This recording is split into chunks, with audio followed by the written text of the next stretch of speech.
అందరికీ జేబీ, అందరికీ నమస్తే అండి. మీడియా మిత్రులందరికీ ఈరోజు ఈ మీడియా సమావేశం ఏర్పాటు చేయడానికి గల కారణం, గత కొన్ని రోజులుగా ఆంధ్ర తెలంగాణలో సంచలనం రేపుతున్న పాస్టర్ ప్రవీణ్ గారి డెత్ మిస్టరీ.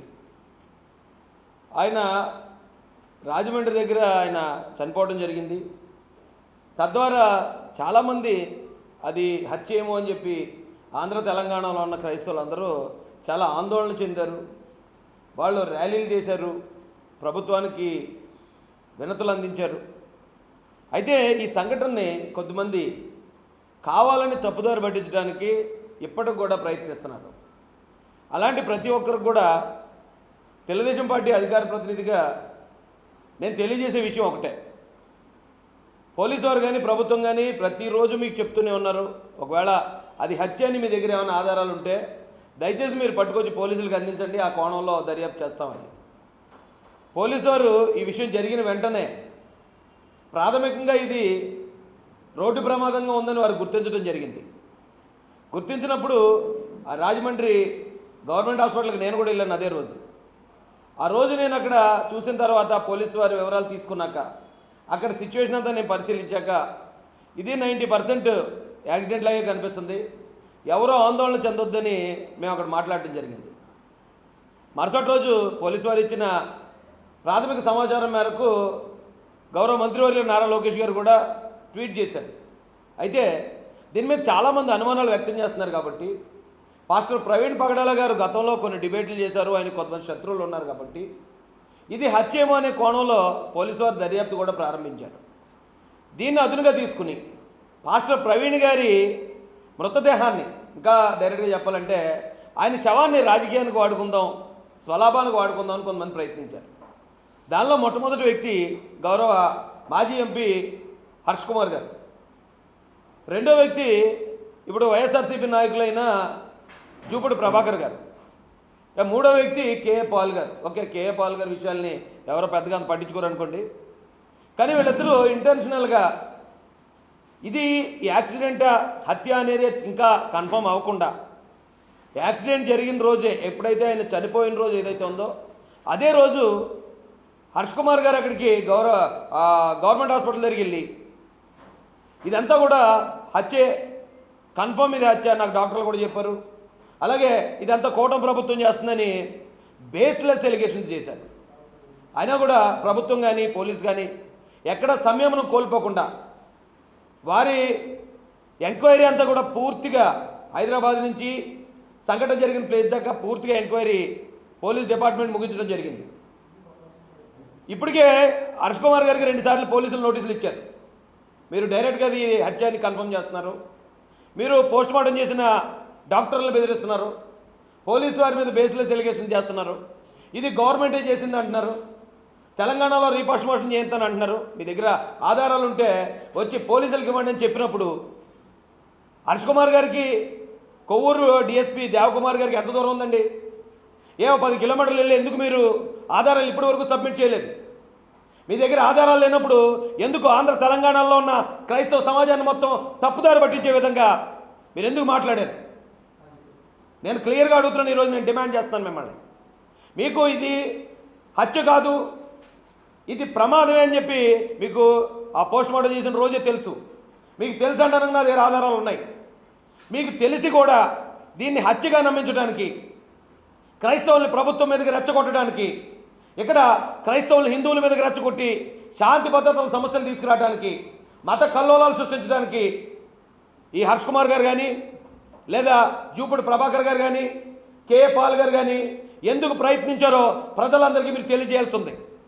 లేని పక్షాన వీరి ముగ్గురు మీద బేస్లెస్ ఎలిగేషన్ చేసి ఇంత పెద్ద మత కల్లోలాలు రేపడానికి కారకులైన ఈ ముగ్గురు మీద కూడా చట్టపరంగా చర్యలు తీసుకోవాలని మేము డీజీపీ గారిని డిమాండ్ చేస్తాం. ఎందుకు చెప్తున్నాను ఇదంటే, ఆయన చాలా క్లియర్గా ఇగో నా దగ్గర ఆధారం ఉంది, నేను రేపు సబ్మిట్ చేస్తాను అన్న హర్ష్ కుమార్ గారు ఈ రోజుకి 4-5 రోజులు అవుతుంది. ఎందుకు మీ ఆధారాలు బయట పెట్టలేదు? మీరు ఎందుకు ఇప్పటి వరకు జనాలు రెచ్చగొట్టారు? ఇది నేను ఈ ఆంధ్ర తెలంగాణలో ఉన్న హిందూ సమాజానికి కూడా నేను రిక్వెస్ట్ చేస్తున్నానండి. ఈ విషయాన్ని హిందువుల మీదకి నెట్టేయాలనో ప్రభుత్వం మీద నెట్టేయాలనో ఇక్కడున్న ఏ క్రైస్తవులు కూడా ప్రయత్నించలేదు. దయచేసి వాళ్ళని మీరు అపార్థం చేసుకోకండి. నలుగురు ఐదుగురు ఎలాంటి అనుమానాలు పుట్టించడం వేరు. ఇంటెన్షనల్గా అనుమానాలు పుట్టించారు ప్రజల్లో. అది హత్య అని చెప్పటం, అది అక్కడ కర్రలు ఉన్నాయి, దాని మీద రక్తం ఉందనేది క్రియేట్ చేశారు, అది ప్రచారం చేశారు. ఆయన 11:42 చనిపోతే 1 గంటన్నరకు ఆయన ఫోన్ నుంచి ఆయన ఆఫీస్ డీటెయిల్స్ అడగడానికి మెసేజ్ వచ్చేదనేది క్రియేట్ చేశారు. వాళ్ళ భార్య గారిని తెలుగుదేశం అధికార ప్రతినిధి అయిన రాజేష్ మహాసేన బెదిరించాడు, బాడీని తీసుకెళ్ళిపోవని బేస్లెస్ ఎలిగేషన్స్ క్రియేట్ చేశారు. ఇవన్నీ క్రియేట్ చేయడంతో పాపం అభంశుభం తెలియని క్రైస్తవులందరూ కూడా దాన్ని నమ్మారు. దాన్ని నమ్మి నిజంగానే ఇది జరిగిందేమో వచ్చా అనుకున్నారు. అక్కడ ఒక అనుమానాన్ని నివృత్తి చేస్తే మరొక అనుమానం పుట్టించడం మొదలుపెట్టారు. వీళ్ళు ఇంటెన్షనల్గా కుట్రపూరితంగా వీళ్ళ ముగ్గురితో పాటు ఇంకో 4-5 మేము పాస్టర్లు అని చెప్పుకుంటున్న వాళ్ళు మొత్తం క్రైస్తవ సమాజాన్ని తప్పుదారి పట్టించారు. ఆ రోజు మొట్టమొదట ఆయన బైక్ ఆయన మీద పడి ఉండటం, అక్కడ ఉన్న సిచ్యువేషను, ఆయనకున్న శత్రువులను చూసిన తర్వాత ప్రతి ఒక్కరికి అది హత్య అనుమానం కలిగింది. అలాగే ఈయన ఇక్కడ కాదు, కొవ్వూరు టోల్గేట్ ముందే ఆయన తడబడుతూ నడుస్తున్నాడు. టోల్గేట్ ముందే ఆయన బైక్ హెడ్లైట్ పని చేయట్లేదు, ఆ టోల్గేట్కి ముందే దాడి జరిగింది అనే అనుమానం వ్యక్తం చేశారు. ఈ అనుమానాలన్నీ వ్యక్తం చేసి జనాల్లోకి పుకార్లన్నీ పంపిస్తూ ఉంటే గౌరవ ఐజీ గారు, గౌరవ ఎస్పీ గారు వచ్చి ప్రెస్ మీట్ పెట్టి వాళ్ళు ఈ హెడ్లైట్ అనేది ఎక్కడ పగలలేదు, పొట్టిపాటి నుంచి ఆయన హెడ్లైట్ లేకుండా వచ్చాడు అనేది సీసీ ఫుటేజ్ ఆధారం చూపించారు. ఇక్కడ బండి పక్కకు దూసుకెళ్ళడం అనేది సీసీ ఫుటేజ్ ఆధారం చూపించారు. ఇలా ప్రతిదీ ఆధారాలు చూపించిన తర్వాత మరొక కొత్త అనుమానం. అయితే ఇక్కడ కాకపోతే విజయవాడలో చంపేశారు. విజయవాడలో 4 గంటలు ఎక్కడే ఆయన ఏమైపోయాడో తెలియదు కాబట్టి విజయవాడలో చంపేశాడు అని మరో పుకారు పుట్టించారు. అప్పుడు మళ్ళీ పోలీసు వారు విజయవాడలో ఉన్న మొత్తం సీసీ ఫుటేజ్లన్నీ పరిశీలించిన తర్వాత రామరపాడు రింగ్ దగ్గర ఆయన కొంచెం స్పృహ తప్పినట్టు, ఆయన పడిపోయినట్టు, ఆయన అక్కడ రెస్ట్ తీసుకున్నట్టు ఆధారాలు చూపిస్తే ఇప్పుడు ఆయన అక్కడ ఉన్న వ్యక్తి అసలు ప్రవీణ్ పగడాల కాదంటున్నారు. లేదు, అంతకుముందు హైదరాబాద్లో ఆయన బయలుదేరిన సీసీ ఫుటేజ్ బయటకు వస్తే అసలు అందులో ఉన్న వ్యక్తి అతను కాదు, అతను డూప్ వేసుకుని వస్తున్నాడు అంటున్నారు. ఈ పుకార్లకు అంతులేదండి. నిజంగా అది మర్డర్ అనే ఆలోచన అనుమానం ఉన్న వాళ్ళు ఎవరైనా సరే దానికి ఇదిగో పాలన ఆయన ఒంటి మీద ఏమైనా దెబ్బలు ఉన్నాయా, లేకపోతే ఆయన ఏమైనా కర్రలతో కొట్టారా, ఆయన ఏమైనా కత్తులతో పొడిచారా అనేది ఆధారాలు మనం చూసిన వెంటనే ప్రాథమిక దర్యాప్తు, ప్రాథమిక పోస్ట్మార్టం రిపోర్టు ఐజీ గారు ఆయన ప్రవేశపెట్టారు. ఒంటి మీద ఎటువంటి కర్రలతో కొట్టిన గాయాలు కానీ కత్తులతో పొడిచిన గాయాలు కానీ ఏమీ లేవు. కేవలం జారుడు గాయాలు, కొట్టుకుపోయిన గాయాలు మాత్రం ఉన్నాయి. ఈ భుజం మీద గాయాలు ఉన్నాయి. తొడకాలు కొట్టుకుపోయింది. తొడకాల పైన ఏదైతే ఒక చోట కాలిన గాయం, అది ఒకవేళ సైలెన్సర్ వల్ల జరిగిందా, దేనివల్ల జరిగిందా మేము ఎంక్వైరీ చేస్తున్నాం. ఎటువంటి అనుమానాస్పద గాయాలు లేవని చెప్పిన తర్వాత ఆ పోస్ట్ మార్టానికి నాట్ ఓన్లీ పోలీస్ అండి, టీమ్ ఆఫ్ డాక్టర్స్ ఉన్నారు. క్రైస్తవుల తరపున 5 పెద్దలు ఉన్నారు, 2 సాక్షులు ఉన్నారు. క్రైస్తవుల తరపున ఒక డాక్టర్ గారు ఉన్నారు ఆ ఇంక్వెస్ట్లో కానీ పోస్ట్ మార్టంలో కానీ. వాళ్ళు ఇప్పటివరకు ఎందుకు వచ్చి బయటకు వచ్చి హత్యని ఎందుకు మాట్లాడట్లేదో కనీసం ఈ హర్ష్ కుమార్ గారు, కే పాల్ గారు, జూపుడి ప్రభాకర్ గారు గ్రహించాలని చెప్తున్నాను నేను. ఆ ఫ్యామిలీ మెంబర్స్ ఎవరో కూడా ఇప్పటిదాకా బయటకు వచ్చి ఆ సీసీ ఫుటేజ్లో ఉన్నది ప్రవీణ్ పగడాల గారు కాదు, లేదా అక్కడ ఆయన హత్య చేశారు అని అనుమానం ఇప్పటివరకు ఎందుకు వ్యక్తం చేయలేదో దయచేసి ఈ అనుమానాలు పుకార్లు పుట్టిస్తున్న వాళ్ళు గ్రహించాలని చెప్తున్నానండి.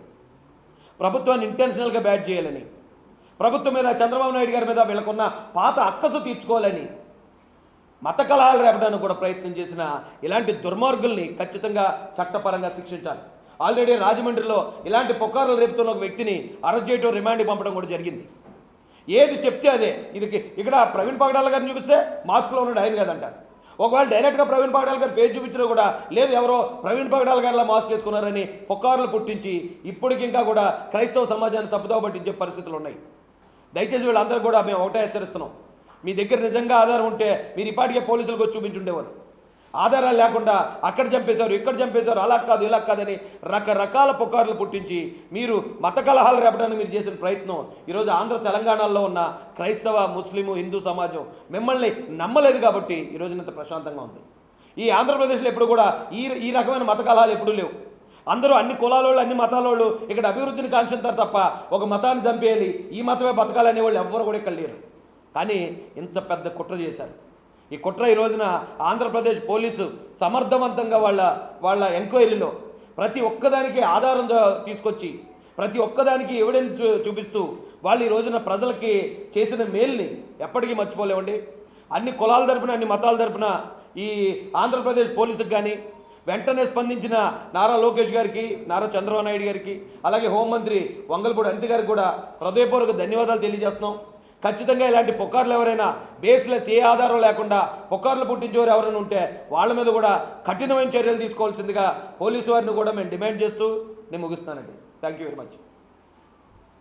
హిట్ టీవీ యాప్ ఇందులో short news, live news, entertainment shows, movies, digital magazines తో పాటు మీ జిల్లా వార్తలను కూడా ఫ్రీగా చూడొచ్చు.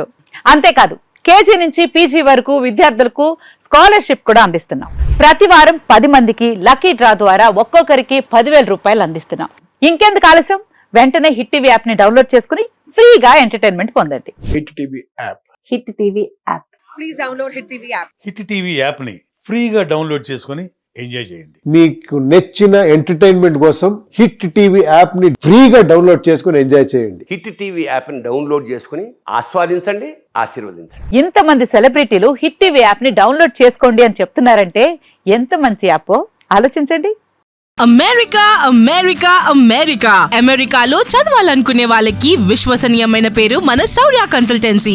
UK లో 1 year masters. UK లో 1 year masters. 2 years work permit up to 5 years visa. Contact Saurya Consultancy. Contact 89851 89851.